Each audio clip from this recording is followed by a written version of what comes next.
Jai Shri Mataji. Good morning to everyone. Let us all collectively bow down to Shri Mataji, raise our Mother Kundalini and put Bandhan.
Shri Ganesh Mantra.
Now let us listen to Shri Mataji's speech.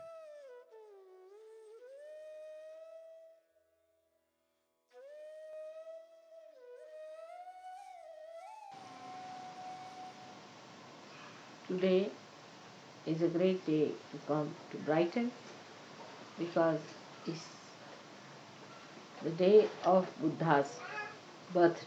Today is Buddha's birthday, Lord Buddha's birthday. You all have heard about his birth and that his mother dreamt of an elephant, of a large white elephant, before the birth of Buddha. And then it was predicted that a child will be born in your family who will be either a great saint or a very great king, as in Sanskrit called Chakravarti, means the one who is the ruler of the whole world. So the father got worried and he thought he must get the son involved into the family life, into material life, and give him all the pleasures of life.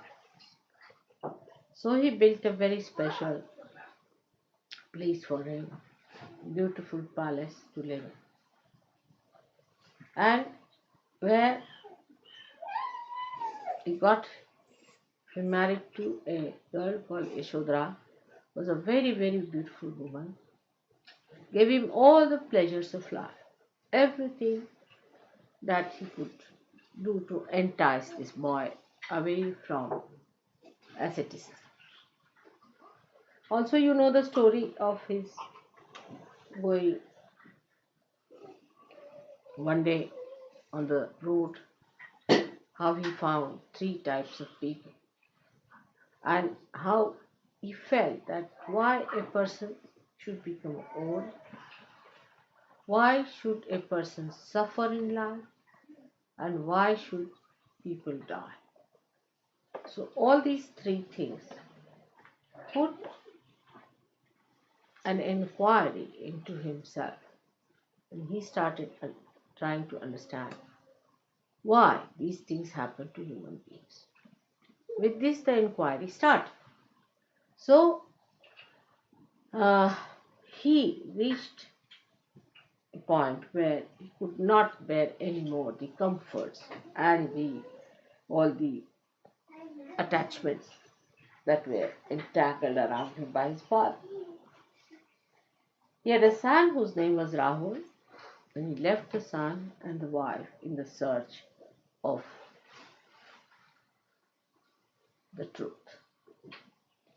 Now, he started from a wrong end, I should say, for the search of the truth, because he wanted to know why there are miseries in the human beings. And so he started from collective towards the set. When we see miseries all around us, many people have seen, they say, what about others? Will everybody get realization?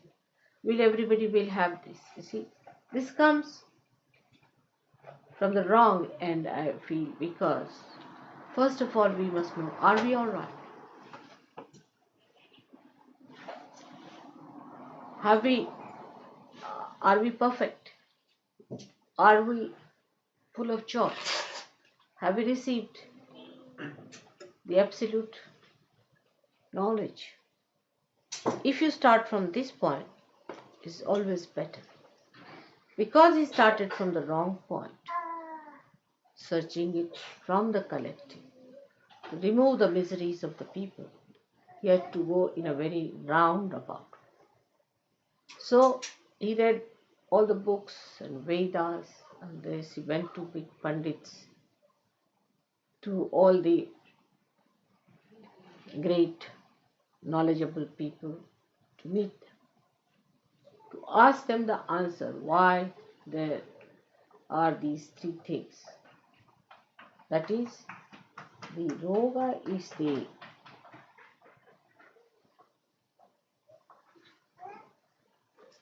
health or miserable physical body, then the death and the old age. Went and asked so many people, and they said, you have to die because you are born. And then they said that you have to become old because you are born like that, and you have to suffer because you commit sins. He was not satisfied with his answer. So he went on searching and searching and searching. And then he got tired, absolutely fed up. When he went to a place called Gaya, very near Patna it is, I've seen the place, and the tree. And he sat under a banyan tree where he slept off because he got so tired of his sleep. And after the sleep, he got up and suddenly he got his realization. And he thought the whole drama is over. Now, his mother herself was Adishakti, who gave him the birth, and she died just after the birth of the child. And he got this realization. Now, at that time, when he got his realization, there was nobody to tell him what it is, that what it means. Realization is nobody to decode or talk about anything that was to be understood by him. But because of his tremendous seeking and such ardent desire that the Shuddha Icha, the Kundalini itself, rose. But of course, the Adishakti blessed him and he got his realization under the banyan tree. Now, any incarnation which came on this earth had to samayachar, according to the time, the need of the time had to act. Firstly. Secondly, the need of the incarnation to come on this earth was first created in the human being. So, supposing at a time when there was too much of ritualism, Brahminism, or priesthood, and people were trying to take everything onto those artificial rituals and all that, an incarnation had to come on this earth to correct those ideas. Like Krishna came at a time when he said, this is all Leela, puja and everything he cancelled. Nothing doing, no puja, nothing. You just have ras, enjoy yourself. It's all a joke going on, see. So he brought that concept at that time in the awareness of people that the whole world is a Leela, is a play of God's own whims. So you just enjoy it. And that's how he created this wonderful festival of Holi, which we had in Delhi. I don't know. Any one of you who was there for the Holi? No. You were there? 2 years back. No, but this time you were not there. All right. You might get the pictures of that. All right. So in the same way, when Buddha came in, first problem was that he thought that it's better not to talk about God. Because in his search, everybody told him the answer was, oh, it's God who does it. He punishes you. It's God who gives you this old age. It's God who does it. But what is this God after all? Why does he do it? He said, you better ask the God. Where is the God? So everybody put every blame on God as usual. Even that's done today. Nothing so new. And nothing unusual, I should say. So this must be done by God. If you cut your throat, God put my knife in my hand and he cut my throat. So you see, he thought better not talk of God. Because everybody is going towards God. Then the people whom he met, they said, now I have become God. He said, how? He said, I'm God. Or what? Why? Because he could mesmerize people. He said, I have become God. Just imagine. So he thought that is very dangerous to talk of God because people take God in the hand and use it for their own purpose. Always say, oh, this is what the God has to do and it's God has done it and I'm in connection with God and I'll tell God. So he got a fright and he said, it's better not talk about God because that puts the attention of the people on ritualism, artificial things, they're building temples after temples and just doing all these horrible things which one should not do. Like if you go to the south, you'll find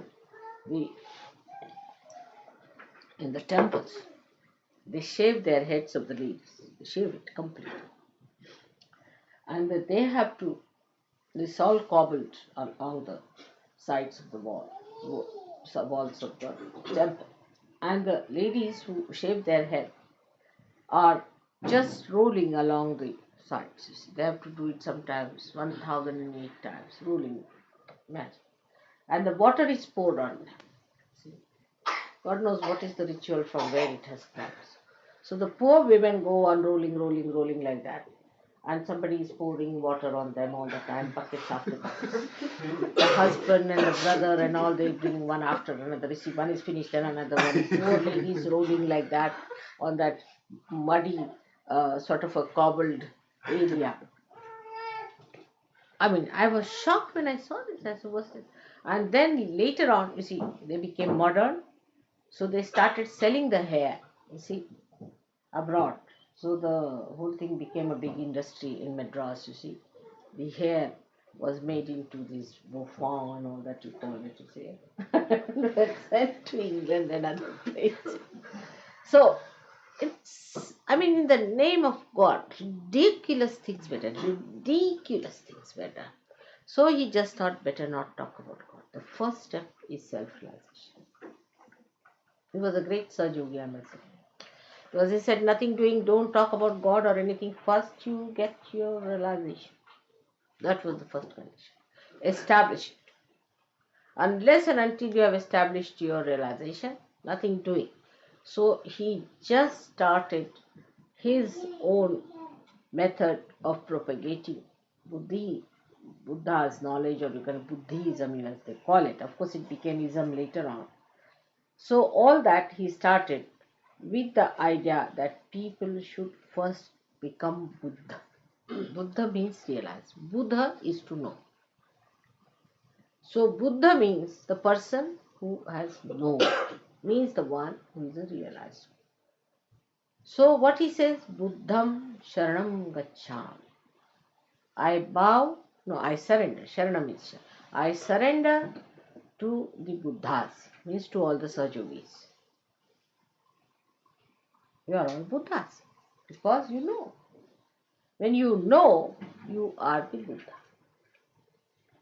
Now, without going into all that nonsense of renunciation and shaving your head and wearing that dress and everything, you have achieved your realization. It's a short circuit or a short path. Why? Because he started from the other side. But if he had started directly from himself, you see, it would have been better. You see, in practical sense, I'll tell you how it is. Supposing you want to repair your house. So you have to have instrument for that house. But supposing you are worried about all the houses of the world and you start repairing. Neither you will repair other houses nor yours. So first you must practice on yourself. Put your attention to yourself. It also is a method by which you avoid seeing the point, seeing the reality, that if you are not all right, how can you improve the whole world? So when your attention goes to other things, you must know that there's something wrong with you first of all, which must be corrected. And that's why it took him so much time to go round and round and round. He had to give up his wife, give up his family, give up everything and get to realization. Because by giving up everything, he realized that it is he who should achieve. It's a very circuitous way. But you can just say it doesn't exist anything, first let me get all right. That's Sahaja. Now what happened? That became a method for people to achieve God. Many people think that you must suffer like Christ to achieve God. You must renounce the world, then achieve God. Actually, renouncing the world and all that is just a myth. How do you renounce the world?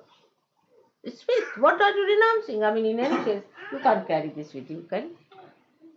I mean, can you even carry, I would say, even a thread?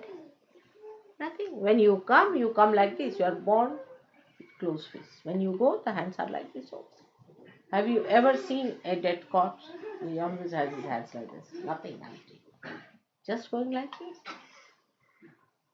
So you don't take anything from here. So this renouncing this, I renounce that, I give up this, I give up my wife, I give up that. Has no meaning. Because it's a state of mind in which your being becomes, I don't know the English word for that, which doesn't stick to something. What is it called? Released. No. You see, any substance that doesn't stick to anything. I mean, we have all kinds of stick plasts. Unattached. No? Unattached. No, but that quality, there's a quality of the temperament which doesn't stick to it. Doesn't stick to anything. I mean, you put it here, it will come out. You can say the soap or something like that. Like mercury, mother. Huh? Like mercury, it just flows. Like mercury. But mercury also you can apply sometimes, with heat. But this is something beyond mercury. It's absolute, which doesn't stick to anything. You see, you just become like that. Oh, you do wear this, you wear that, you have this, all right. You are never. The name of the goddess is Nirmama. Nirmama. That for her nothing is her own. You see, she doesn't stick to it. She is in everything, but she doesn't stick to anything. For example, now see the light here. It's not sticking to anything, it exists by itself. Doesn't stick to anything. This is the nearest you can say, it doesn't stick to anything. Any thing tries to stick it, you see, gets burnt. That's a good idea. So this is what it is. This is called an enlightened person. Doesn't stick to anything. And whatever tries to come very close gets burnt out. So such a person is not attached to anything. But that's not a mental thing that you can do that, oh, I'm not attached to you. See, it's very common in this country especially, I hate you. But you can't hate anyone. How can you? And nor can you love anyone, because the attachment cannot give you both the qualities. You see, because you are attached to someone, you say that you hate, simultaneously you are loving them. Because these are the dual qualities of attachment. See? So once you have attachment, you have both things. One moment you hate, another moment you love, another moment you hate, then you love, and you don't know what's the matter with yourself. But the thing is, the quality of the mind is such that it is either getting attached mentally or either getting detached mentally. But actually, anybody say you love someone very much. No, you don't even die together. Whatever you may try, you cannot die together. One person has to die earlier, another has to die later. So the answer to his question that he asked was, why all these things are caused? So he said, it is because of desire. Because of human desire, these are all problems are caused, like the death, like the old age, or the sickness are caused by desire. Now see in Sahaja Yoga language how we should understand him. Is the desire, as you know, is the left side. Left side gives you death. When the left side is very much used, you get to death ultimately when it is exhausted. When the left side is out, desire, you also get sickness. And when the left side is used too much, you get your old age. Of course, the right side is the one which does it, but the left side is the originator. If you have no desire, you won't go into the right side. First is the desire. The starting point is the desire. He reached the point all right, but he didn't clearly say what desire means. Desire means the left side. When we have the pure desire, which is the Kundalini, then all these things are neutralized. When the Kundalini rises, the pure desire, the real desire, the only desire, it gives you the absolute by which you don't get old, you don't die, and you do not get sick. Because you achieve that which is eternal. It does not die. You become the spirit. When you want to die, you die. When you want to be reborn, you are reborn. And you have that realized temperament within you. It does not die. That's what you take with you. Now you take your realization with you when you die. So what he tried to say was to build up that we should not have any desires. Now, because, you see, his passage was like that. He went from one to another, giving up this desire, that desire, that desire, that desire. Ultimately, he came to Kundalini. It's the same. Yan neti neti vachanai nigamo avochus. When you got saying not this, not this, not this, not this, not this, then you go to a point where you say, then what ultimately left is the desire, which is the pure desire. The desire that is the Kundalini. Say, for example, you say, I'll have a house. No, I'll not have a house. I'll have a car. No car. No, I'll not have a wife. I'll not look at any woman. I'll have nothing to do with it. I'll give up this, give up that, give up that, give up that, give up that. Till you reach a point where you are at an absolute point. And there you realize that the Kundalini rises. But I think it is going too far. Why not start from the Kundalini, right? There. It's a simple thing. So Sahaja Yoga is the other way around stuff. Is that you better start from the Kundalini and neutralize all your left side. You see the point now? That's why Buddha was always regarded as an atheist. He was not. He was not an atheist. But as a matter of policy, he and Mahavira, they were contemporary. They decided, let's not have the name of God anywhere near. Because once you start the God business, big philosophies are built and people just start claiming it. I mean, they become that. Actually, anybody who reads Gita becomes a sort of a Krishna. Sri Krishna himself is the way he talks. People, I mean, you can be shocked the way they talk. As if they are Sri Krishna giving an advice to Arjuna, sitting on a chariot. They behave in that manner, their style is like that. I met one fellow called Chinmayanand, and I was amazed, the way he was talking. I was surprised. I mean, he was just behaving like Sri Krishna, of course, horrid looking, but he thought he was Sri Krishna himself, you see. So that's what identification takes place with human beings when they start talking about God or his ways and methods. So he said, all right, put that out. Just talk about self-realization. That's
Mahamantras.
Thank you, Shrimataji, for this beautiful morning meditation. Let us all bow down to Shrimataji, raise our Mother Kundalini and put Bandhan.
We will continue with our morning meditation tomorrow morning, same time.